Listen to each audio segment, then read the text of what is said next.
Israel had barely known peace when they once again did evil in the sight of the Lord. So God gave them into the hands of the Midianites for 7 crushing years.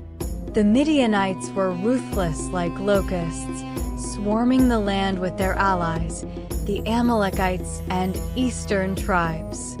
They devoured crops, stole livestock, and left Israel impoverished and hiding in caves and mountain strongholds. In desperation, Israel cried out to the Lord.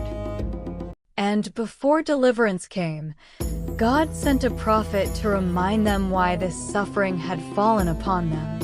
"I brought you out of Egypt," the Lord declared through the prophet. "I delivered you from slavery and gave you this land, but you have not listened to my voice." Then, in a quiet place away from the chaos, a man named Gideon was threshing wheat in a winepress to hide it from the Midianites.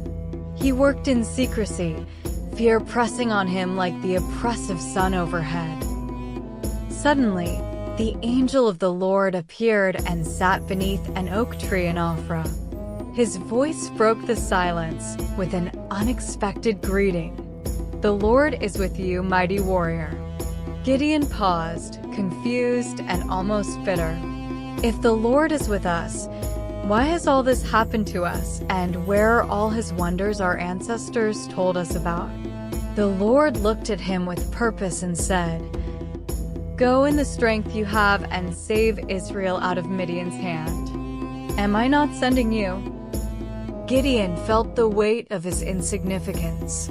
"My clan is the weakest in Manasseh, and I am the least in my family." But the Lord answered simply, "I will be with you, and you will strike down all the Midianites, leaving none alive." Still unsure, Gideon asked the angel of the Lord to wait until he prepared an offering for him as a sign that the instruction was indeed from the Lord. He prepared a young goat, unleavened bread, and broth, and placed them before the angel.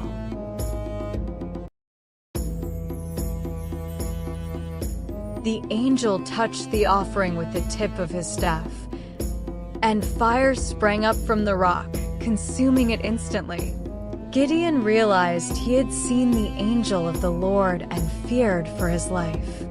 "Peace, do not be afraid," the Lord said. "You are not going to die." So Gideon built an altar there and called it "The Lord is Peace." But that same night, God gave him a dangerous assignment. "Take your father's second bull of 7 years, tear down the altar of Baal. Cut down the wooden Asherah pole beside it.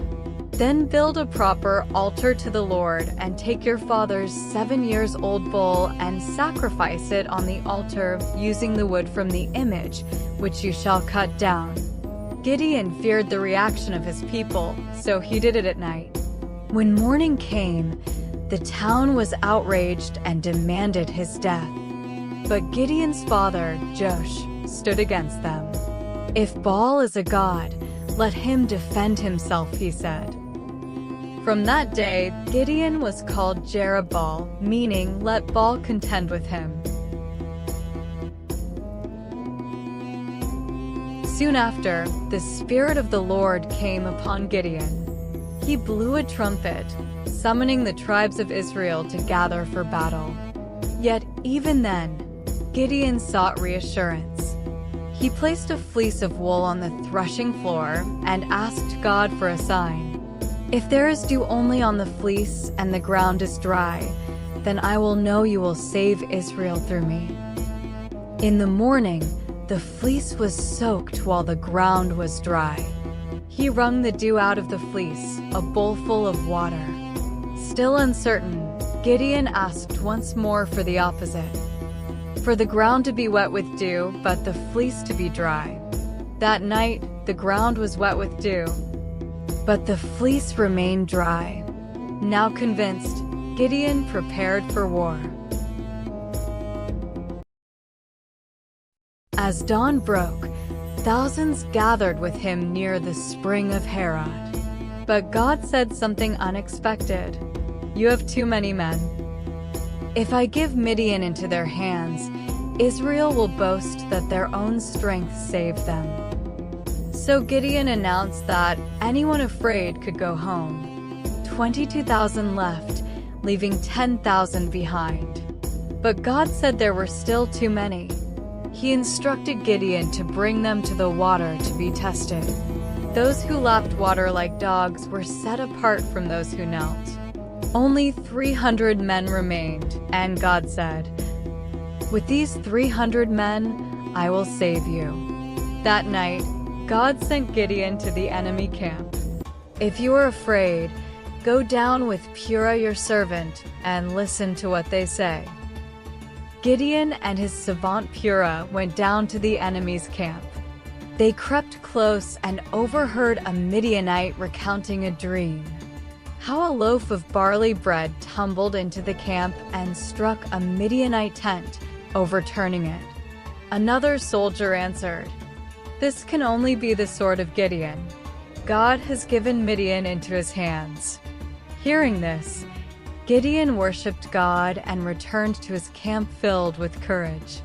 He divided the 300 men into groups and gave them trumpets, jars, and torches. In the dead of night, they surrounded the camp. At Gideon's signal, they blew their trumpets, smashed the jars, and shouted, "A sword for the Lord and for Gideon." Panic erupted in the Midianite camp. In the confusion, the enemy turned their swords on each other and fled. Israel pursued them, and Gideon called for reinforcements from the tribes.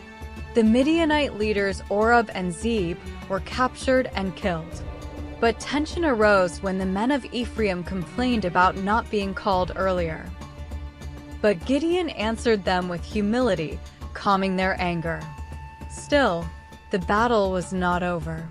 Gideon and his 300 men, exhausted yet relentless, crossed the Jordan in pursuit of the remaining kings, Zebah and Zalmunna. They asked the towns of Sukkot and Peniel for bread, but both refused, fearing Midianite retaliation.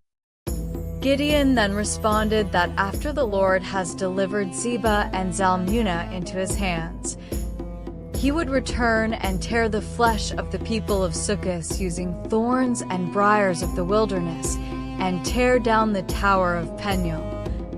For they too refused to give his army bread. Pressing on, Gideon attacked the remaining Midianite forces by surprise and captured the two kings. Victory was complete. On his return, Gideon kept his word. He punished the leaders of Sukkot and tore down the tower of Peniel, striking down those who had refused to help. Then he confronted Zebah and Zalmunna. "What kind of men did you kill at Tabor?" he asked. "They were like you," the kings replied, "each one with the bearing of a prince." Gideon realized they had killed his own brothers. In grief and justice, he executed the kings himself. The Israelites, now free, turned to Gideon with a request. "Rule over us. You, your son, and your grandson." But Gideon refused. "I will not rule over you, nor will my son. The Lord will rule over you." Yet something shifted in his heart. Gideon asked for gold from the plunder and used it to make an ephod. He placed it in his city, and all Israel began to worship it. What began as a symbol became a snare. Gideon had brought deliverance, but this act quietly led Israel back into spiritual compromise. The victory faded into misplaced devotion. Gideon lived in honor and had many sons, but also a concubine who bore him a son named Abimelech.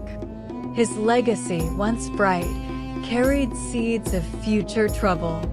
When Gideon died at a good old age, Israel quickly turned again to Baal worship.